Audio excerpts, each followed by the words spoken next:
and that is going to stay till the last day of my coaching career. तो गौतम, हमारे देश में cricket तो एक इमोशन है। आप एक बार एक मैच हारते हैं तो क्रिटिसिज्म की अंबार लग जाती है, जीतते हैं तो आपसे बड़ा कोई हीरो नहीं। ये इमोशन देश की है, ये तो हम समझते हैं, लेकिन आजकल गौतम, और जब से आप बने हैं कोच, ये तो मैंने नोटिस किया है, आप बताइए मैं सही हूं या गलत, लेकिन जब से आप बने हैं कोच गौतम, आपके भी क्रिकेट के महारथी कुछ ऐसे बड़े बड़े नाम है, मैं नाम नहीं लेना चाहती हूं सबके सामने, जिन्होंने जब border Gavaskar trophy you lost, the New Zealand वाले टेस्ट यू लॉस्ट, उसके बाद तुरंत ऐसी ऐसी बातें आने लगी कि भैया he is unfit for this position, इसे हटा देना चाहिए। How do you respond to those things?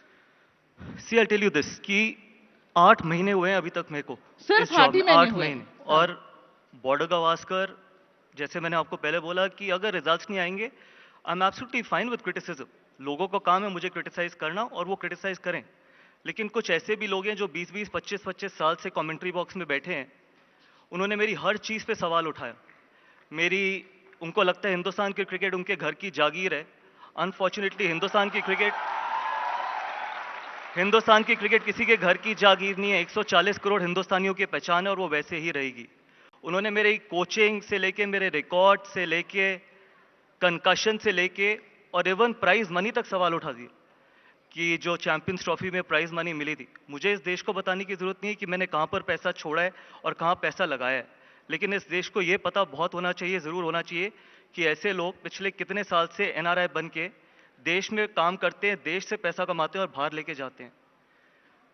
मैं 11:55 पे सिक्योरिटी चेक या इमिग्रेशन नहीं करता, ठीक है, जिनको सिर्फ एक दिन 180 दिन बिताने होते हैं। मैं हिंदुस्तानी हूं और आखिरी सांस तक हिंदुस्तानी रहूंगा। टैक्स बचाने के लिए एनआरआई नहीं बनूंगा। नाम लेना चाहेंगे क्या बिल्कुल भी गौतम? नहीं, ये आपका काम है। आप सर्च करके बताइए इस देश को कि कौन कितने साल से एनआरआई बने हुए हैं। जिनके खुद के घर शीशे के भी नहीं, गत्ते के होते हैं, उनको दूसरों के घर पे पत्थर मारने से पहले 1000 नहीं लाख बार सोचना चाहिए। तो गौतम गंभीर, ये बताइए कि जब आप बने the coach, you know the cozy cricket club in India, जो कि एग्जिस्ट कर रही है बहुत समय से, दे फेल्ट वेरी स्टर्ड, ऐसा अनकंफर्टेबल से हो गए थे कि गौतम गंभीर कैसे आ गए? You are not part of that cozy club, yet you were chosen.